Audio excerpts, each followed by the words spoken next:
దరికి చేర్చుదారులు కూడా ఉన్నాయిగా.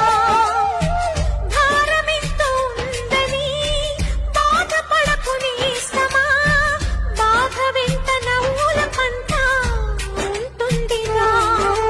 సాగర మథనం మొదలవగానే విషమే వచ్చింది, విసుగే చెందక కృషి చేస్తేనే అమృతమిచ్చింది.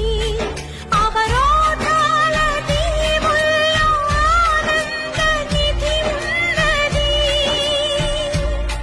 కష్టాల వారధి దాటిన వారికి సొంతమవుతుంది.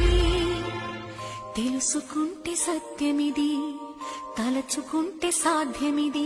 దూరమెంతో ఉందని దిగులు పడకు నేస్తమా, దరికి చేర్చు